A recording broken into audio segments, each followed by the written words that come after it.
Je vais vous parler maintenant du signalement et notamment dans le cadre des violences conjugales.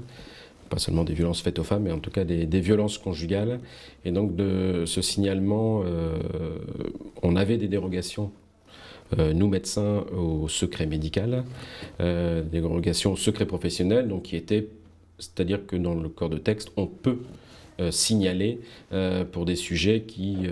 pour lesquels on suspecte des violences, on suspecte une maltraitance, que ce soit donc des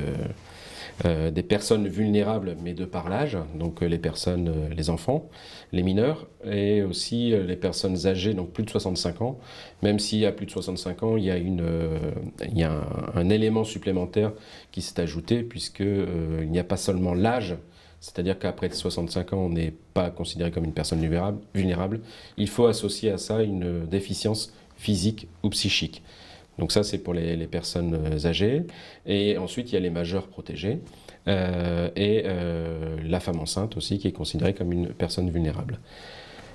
À partir du moment où vous avez ces personnes vulnérables en face de vous, vous pouvez faire un signalement sans leur consentement. C'est-à-dire que, et notamment pour la personne âgée qui serait déficiente physiquement ou psychiquement et qui dirait « moi je ne souhaite pas qu'on fasse parce que c'est au niveau de la famille, c'est au niveau de l'institution » et qui ne souhaiterait pas qu'on fasse un signalement pour des violences, un signalement judiciaire, eh bien on pourrait le faire sans son consentement. Pour les majeurs responsables, et notamment les femmes, les hommes qui subiraient des violences conjugales,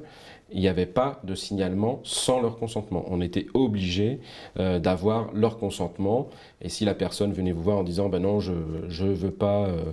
qu'ils soient embêtés d'un point de vue judiciaire, on peut toujours leur faire un certificat et le remettre à cette personne pour qu'elle en fasse ce qu'elle veut, peut-être aller porter plainte par la suite, etc., mais dans un deuxième temps. Mais on ne pouvait pas, sans son accord, appeler les services de police ou faire un signalement au procureur de la République. Il fallait absolument avoir le consentement de ces personnes. Depuis juillet 2020, la loi du 30 juillet 2020, concernant les violences conjugales, eh bien, dans ces différents points édictés dans la loi, il y a aussi un point sur le signalement judiciaire. Donc maintenant, on peut faire un signalement sans le consentement des victimes de violences conjugales, c'est-à-dire que si vous estimez qu'elle est en danger, qu'il y a un danger vital, un danger de mort pour cette personne, pour cette victime, eh bien vous pouvez faire un signalement sans son consentement. Même si elle s'oppose en disant non, je l'aime, je ne veux pas lui faire de mal, je ne veux pas qu'il aille en prison, etc. Si vous estimez qu'elle est en danger, et pour cela on a des outils pour permettre d'évaluer